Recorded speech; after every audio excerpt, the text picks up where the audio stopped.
Vâng, Shop em lại xin chào toàn thể các bác đam mê chim bé Bắc Trung Nam nhé. Thì hôm nay em giới thiệu cho anh em một bộ combo cấu hình giá rẻ nhất hiện tại bây giờ. Đấy, cho anh em. Và đây là cấu hình combo giá rẻ như thế nào thì anh em cứ alo vào cho shop và số điện thoại góc mình video các bác nhé. Đây là loa lén 10W này, loa lén Việt Nam các bác nhé. Đấy, và đang vào mùa chim đi mạnh nhất của năm nay. Đang vào mùa chim rồi và chim đi mạnh cũng là thời điểm kiểm lâm và cũng đang các liên ngành như công an xã. Thì các bác biết rằng hiện tại là cái này đam mê của chúng ta cũng là liên quan đến là chim trời cá biển nên cũng cấm, nên vì vậy là nhiều anh em lại bị thu đồ anh em nhé.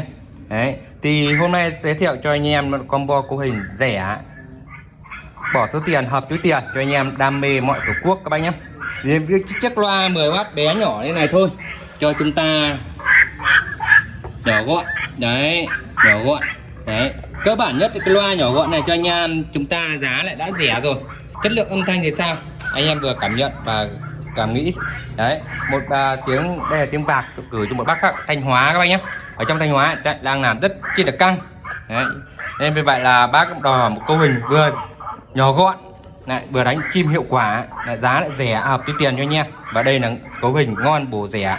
Và qua đây video em cũng giới thiệu cho anh em luôn, gồm một cam ly và hai loa 10W Việt Nam rất chỉ nhỏ gọn kia anh em nhé, rất chỉ nhỏ gọn thôi, công suất khỏi phải bàn rồi, chúng ta đánh được tầm 5 cây số là quá ok rồi. Loa 10W đấy, một bên tiếng và gọi mà một tiếng và cắn anh em nhé. Đấy, và kèm đó mà bác mua hai tay lưới 50m 100m, nhưng mà bác đòi là hai tay lưới 50m tách ra. Đấy, bởi vì sao? Bởi vì bác quay các bác nhé anh em nhé. Đấy, đây là cái loa âm ly.